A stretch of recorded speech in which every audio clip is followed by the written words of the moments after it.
Dear friends, आज की इस वीडियो सेशन के अंतर्गत हम सीजीटीईटी जो आपका पेपर 2 है, पेपर 2 के सीडीपी के जितने भी प्रश्न हैं एकदम ऑथेंटिक तरीके से आज की इस वीडियो सेशन में आपको एकदम फैक्ट के साथ बताए गए हैं।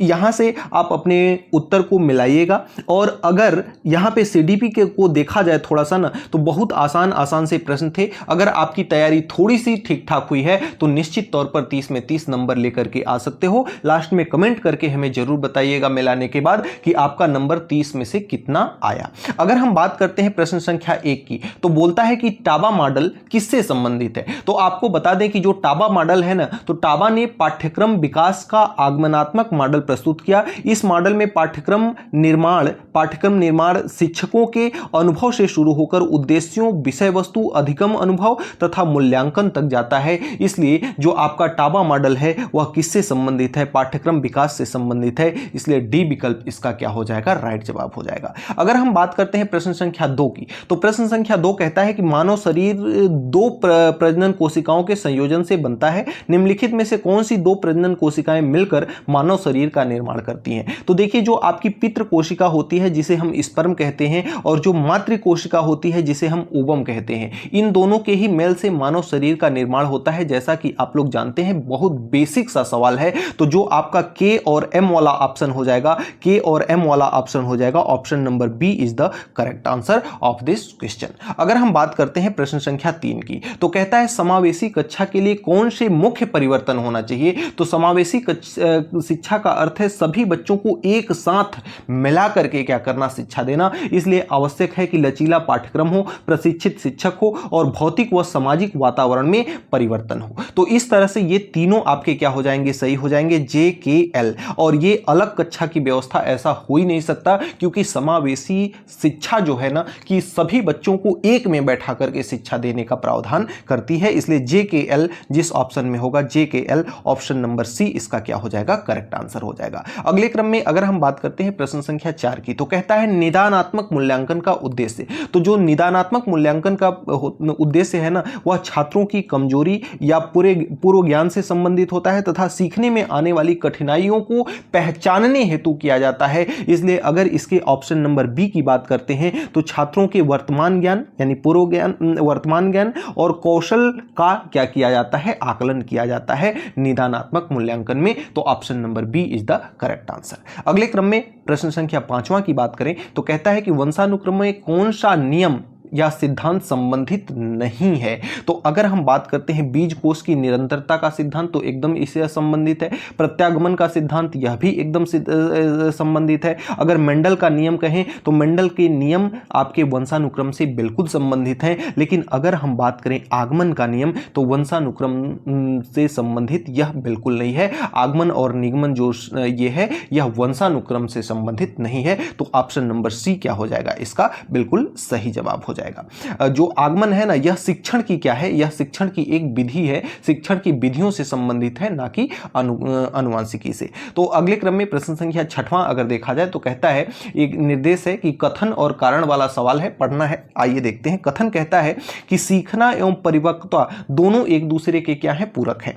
कारण कहता है कि सीखने में बाह्य उद्दीपन की आवश्यकता होती है, जबकि परिपक्वता एक नैसर्गिक प्रक्रिया है। तो अगर यहां पे हम बात करें ना, तो जो सीखना है, सीखना एवं परिपक्वता दोनों एक दूसरे के क्या है? पूरक है। जब आप सीखेंगे तभी आपके अंदर परिपक्वता आएगी। इसलिए ए जो आपका कथन है वह बिल्कुल सत्य है। और दूसरा कहता है सीखने में बाह्य उद्दीपन की आवश्यकता होती है। बिल्कुल, जब तक आपसे बाहरी इंटरेक्शन आपके साथ नहीं होगा तब तक चीजों को आप नहीं सीखोगे, जबकि परिपक्वता एक नैसर्गिक प्रक्रिया है। बिल्कुल सही है। तो इसका ए ऑप्शन बिल्कुल राइट हो जाएगा। दोनों सत्य हैं और आर जो है ए की क्या करता है? व्याख्या भी करता है। अगले क्रम में हम प्रश्न संख्या 7 को अगर देखें, तो कहता है संस्थान आधारित मूल्यांकन की प्रक्रिया में सम्मिलित सही चरणों का प्रतिनिधित्व करने वाले अनुक्रम को व्यवस्थित कीजिए। सबसे पहले अगर हम बात करें संस्थान आधारित मूल्यांकन की, तो सबसे पहले जो होता है ना, वह मूल्यांकन का क्या बनता है? योजना बनाता है। मूल्यांकन का क्या बनता है?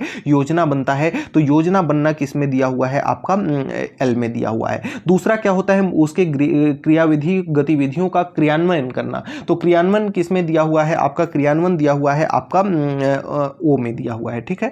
और उसके बाद हम क्या करते हैं, आंकड़ों का संग्रह करते हैं, फिर विश्लेषण करते हैं, फिर परिणामों और रिपोर्ट को उसको मिला करके उसका हम क्या करते हैं, उपयोग करते हैं, ठीक है। तो यहां पर सबसे पहले एल है, एल के बाद क्या है, ओ है, फिर एम है, एल है, ओ है, फिर इसके बाद क्या है, एम है। तो एल है, ओ है, एम है और फिर एन और के किस ऑप्शन में है, आपके सी ऑप्शन में दिया हुआ है। तो सी आपका इसका क्या हो जाएगा, राइट जवाब हो जाएगा। अगले क्रम में हम बात करते हैं प्रश्न संख्या 8 की। तो कहता है बहुत प्रतिभाशाली माता पिता के बच्चों में औसत प्रतिभा होने की प्रवृत्ति और निम्न प्रतिभा वाले माता पिता के बच्चों में कम प्रतिभा होने की प्रवृत्ति किस सिद्धांत से संबंधित है। तो अगर हम यहां पे बात करें तो जो आपका ऑप्शन नंबर डी है ना, प्रत्यागमन का नियम, यह इसका क्या हो जाएगा, बिल्कुल राइट जवाब हो जाएगा। अगर हम बात करते हैं प्रत्यागमन क्या है, तो यह सिद्धांत बताता है कि अत्यधिक गुण वाले माता पिता के बच्चों की प्रतिभा औसत की ओर क्या करती है, झुकती है, और निम्न गुण वाले माता पिता के बच्चों की प्रतिभा भी औसत की ओर क्या करती है, आती है। इसे किसने प्रतिपादित किया, तो इसे ग्लाटोन ने क्या किया, प्रतिपादित किया। इस बात का ध्यान रखिएगा। अगले क्रम में हम प्रश्न संख्या 9 देखें तो यह भी एक कथन और कारण का सवाल है। कथन कहता है लिंग अधिगम पर क्या करता है, प्रभाव डालता है। और दूसरा क्या कहता है, दूसरा कहता है कि सामाजिक रूढ़िवादिता पूर्वाग्रह पैदा करती है जो छात्रों के अधिगम और निष्पत्ति को प्रभावित करती है। देखिए लिंग जो है अधिगम पर बिल्कुल प्रभाव डालता है, बिल्कुल सत्य बात है, प्रभावित कर सकता है। और ये जो सामाजिक रूढ़िवादिता है ना, जैसे ये कहते हैं कि जो पहले थी लड़कियों के लिए शिक्षा नहीं बनी है, तो ये सब की इस सब प्रकार की जो रूढ़िवादिता है ना, वह क्या पैदा करती है, पूर्वाग्रह पैदा करती है। जो छात्रों को, भाई ऐसा पूर्वाग्रह अगर मन में आएगा तो छात्रों का अधिगम बताओ डिस्टर्ब होगा कि नहीं, प्रभावित होगा कि नहीं, बिल्कुल होगा। तो कथन और कारक इस कारण इसके भी दोनों क्या है, सत्य हैं। ऑप्शन नंबर ए क्या है, बिल्कुल राइट जवाब है। और आर जो है कथन की व्याख्या भी करता है। अगले क्रम में प्रश्न संख्या 10वां देखें तो कहता है बौद्धिक अक्षमता वाले बच्चों को उनके बुद्धि स्तर IQ बढ़ते क्रम में न्यूनतम से अधिकतम व्यवस्थित कीजिए। सबसे पहले क्या कौन सा होता है, सबसे पहले क्या होता है, अत्यधिक मंद बुद्धि, न्यूनतम यानी कि अत्यधिक मंद बुद्धि। उसके बाद फिर क्या आता है, उसके बाद आता है गंभीर रूप से मंद बुद्धि, यानी जो एकदम गंभीर रूप से क्या हो, मंद बुद्धि हो, ठीक है। फिर उसके बाद आता है हल्के मानसिक रूप से मंद बुद्धि, यानी कि फिर आता है आपका, लेकिन ये एक मध्यम भी दिया हुआ है ना, तो इसके बाद आएगा मध्यम, फिर आएगा हल्के, फिर धीमी गति से सीखने वाला। ये धीरे धीरे बौद्धिकता के न्यूनतम से अधिकतम की ओर क्या होने वाला, अग्रसर होने वाला कदम है। तो इसलिए ए ऑप्शन इसका क्या हो जाएगा, बिल्कुल सही जवाब हो जाएगा। अगले क्रम में अगर हम बात करते हैं प्रश्न संख्या 11 की, तो कहता है निम्नलिखित को सुमेलित कीजिए। अगर हम बात करें ऑप्शन नंबर ए की, तो ए जो है क्षेत्र सिद्धांत। तो क्षेत्र सिद्धांत किससे संबंधित है, तो जो क्षेत्र सिद्धांत है ना, वह किससे संबंधित है, ये आपका के लेविन से संबंधित है। किससे संबंधित है, के लेविन से संबंधित है। अगर हम बात करें मानवतावादी सिद्धांत, तो ये मास्लो से संबंधित है, मास्लो से संबंधित है। अगर मैं बात करता हूं इसका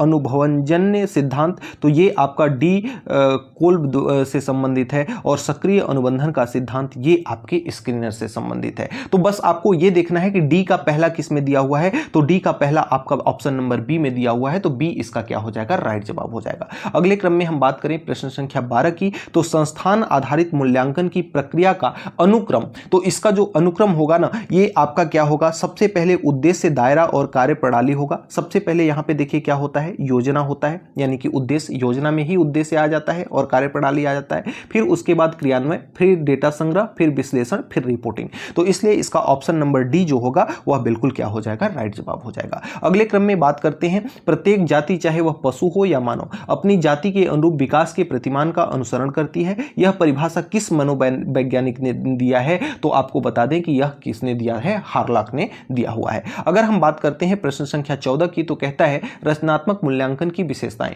तो जो रचनात्मक मूल्यांकन की विशेषताएं होती है ना, ये देखिए क्या है, अधिगम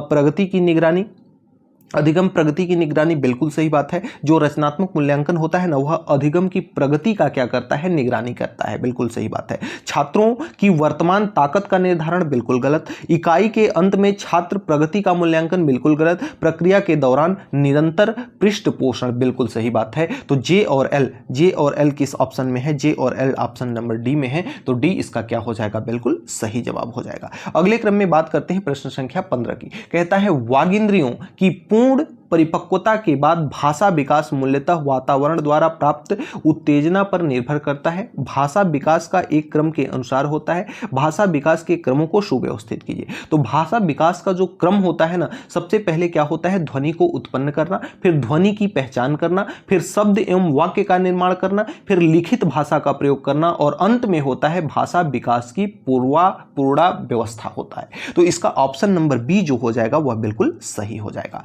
अगर हम अगले क्रम में बात करते हैं प्रश्न संख्या 16 की, तो कहता है संवेगों को प्रशिक्षित करने की जो विधि है, संवेगों को प्रशिक्षित करने की जो विधि है, तो संवेगों के परीक्षण में आपका उद्दीपन प्रतिक्रिया होती है, प्रत्यय निर्माण होता है, और उसके बाद क्या होता है, शोधन होता है। तो उद्दीपन, प्रत्यय निर्माण और शोधन। उद्दीपन, ये दमन तो बिल्कुल नहीं हो सकता है। उद्दीपन, प्रत्यय निर्माण और शोधन, के एल और एम ऑप्शन नंबर डी में है, इसलिए ऑप्शन नंबर डी आपका क्या हो जाएगा, राइट जवाब हो जाएगा। कहता है कि गेने के अनुसार सीखने के पदानुक्रम को सही क्रम में व्यवस्थित कीजिए। तो जो गेने के अनुसार अगर देखा जाए पदानुक्रम सीखने के क्रम को, तो सबसे पहले इन्होंने क्या बताया कि सबसे पहले बच्चा संकेत अधिगम करता है, फिर उसके बाद क्या आता है, उद्दीपन प्रक्रिया में अधिगम होता है, फिर श्रृंखला अधिगम होता है, फिर नियम अधिगम होता है, उसके सबसे अंत में होता है समस्या समाधान अधिगम। तो एम देखिए, एम तीनों में लास्ट है, एम तीनों में लास्ट है, तो इन तीनों में से ही कोई एक होगा। और एल क्या है, आपका संकेत अधिगम सबसे पहला है, तो एल देखिए बी में भी ये है और डी में भी है। अब दो देखेंगे कि 2 नंबर में के किस में है, तो डी ऑप्शन में 2 नंबर में के है, तो डी आपका क्या हो जाएगा, राइट जवाब हो जाएगा। अगले क्रम में देखते हैं प्रश्न संख्या 18 को। तो यह कहता है सृजनात्मकता मुख्यतः नवीन रचना या उत्पादन में होती है। यह परिभाषा किस मनोवैज्ञानिक की है, तो यह परिभाषा आपके क्रो एंड क्रो की है। क्रो एंड क्रो ने सृजनात्मकता यानी क्रिएटिविटी को कैसे परिभाषित किया था, इन्होंने बताया था कि क्रिएटिविटी नवीन रचना या उत्पादन के रूप में परिभाषित किया था इसको, और यह परिभाषा सृजनात्मकता मूल्यांकन और शैक्षिक मनोविज्ञान में क्या है, मानक है। इस बात को आप याद रखना है आपको। प्रश्न संख्या 19 फिर से कथन और कारण का सवाल है। कहता है कथन कि जन्म से मृत्यु पर्यंत तक बालक का विकास चलता रहता है। मानव के विकास में जैविक एवं सामाजिक कारकों का महत्वपूर्ण योगदान होता है। बिल्कुल एकदम जबरदस्त बात इसने कही है, ठीक है। लेकिन कारण क्या कहता है कि जैविक एवं सामाजिक विकास का उत्तरदायित्व तो माता पिता पर होता है। देखिए दोनों बातें बिल्कुल सही हैं, लेकिन यहां पर अगर देखा जाए तो जो आपका कथन है ना, इसकी व्याख्या नहीं, इसमें का कोई भी सेंटेंस कथन का इसके कारण में नहीं मिल रहा है ना, तो आप इसका ऑप्शन नंबर बी लगाएंगे कि एएस और जो आर है दोनों सत्य हैं, लेकिन आर जो है एएस की व्याख्या नहीं करता, तो ऑप्शन नंबर बी इसका क्या हो जाएगा, करेक्ट आंसर हो जाएगा। प्रश्न संख्या 20 है निरंतर एवं समग्र मूल्यांकन, जिसे हम सीसीई कहते हैं, कि निम्नलिखित में से कौन सी विशेषता नहीं है। तो इसकी विशेषता देखिए सतत मूल्यांकन है, छात्र केंद्रित है, समग्र विकास पर जोर है। तो सतत विकास, सतत मूल्यांकन, छात्र केंद्रित और आपका क्या है, समग्र उपागम। लेकिन यहां पे फीडबैक जो प्रतिपुष्टि वाला हो जाएगा ना, ये आपका क्या हो जाएगा, कट जाएगा। तो ऑप्शन नंबर इसका बी क्या हो जाएगा, नहीं पूछा है ना, तो option number B is the correct answer. अगले क्रम की बात करें प्रश्न संख्या 21 की, तो कहता है एक शिक्षक छात्रों में समस्या समाधान योग्यता का विकास करना चाहता है, वह निम्न में से किस विधि का प्रयोग करेगा।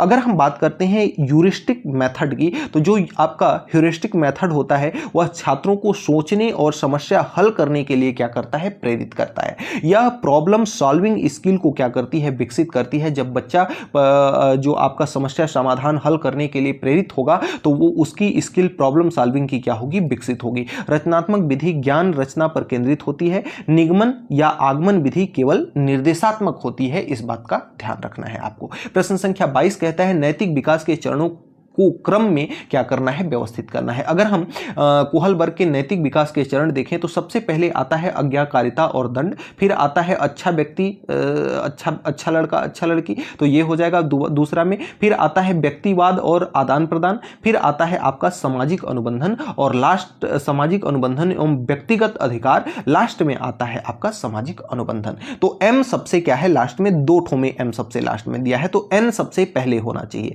तो एन सबसे पहले डी में दिया हुआ है, तो डी इसका क्या हो जाएगा, करेक्ट आंसर हो जाएगा। अगले क्रम में अगर हम बात करते हैं प्रश्न संख्या 23 की, तो कहता है कि बाधित बालकों की शिक्षा व्यवस्था में कौन सा उपाय नहीं है। ठीक है, बधिक होगा, तो ये आपका की शिक्षा व्यवस्था में कौन सा उपाय सही नहीं है। तो अगर हम बात करते हैं ना, तो 6 से 14 वर्ष तक के लिए शिक्षा अनिवार्य, ये बिल्कुल सही बात है। प्रेरणादायक विद्यालयों की स्थापना, ये भी सही बात है। विद्यालय की प्रभावी वातावरण, ये भी बिल्कुल सही बात है। लेकिन हीन भावना की उपस्थिति नहीं होना चाहिए, नहीं पूछा है, इसलिए आपका डी ऑप्शन क्या हो जाएगा, करेक्ट जवाब हो जाएगा। प्रश्न संख्या 24 है कि विकास की प्रक्रिया में बालक कुछ सोपान या अवस्थाओं से गुजरता है, मिलान कीजिए। शैशवावस्था में देखिए किससे गुजरता है, तो वह शैशवावस्था में आत्म प्रेम की भावना से गुजरता है, ये बात बिल्कुल सही है। अगर हम बात करते हैं बाल्यावस्था में, तो बाल्यावस्था में वह किससे गुजरता है, जिज्ञासा से। जब बच्चा बाल्यावस्था में होता है तो विभिन्न प्रकार के प्रश्न पे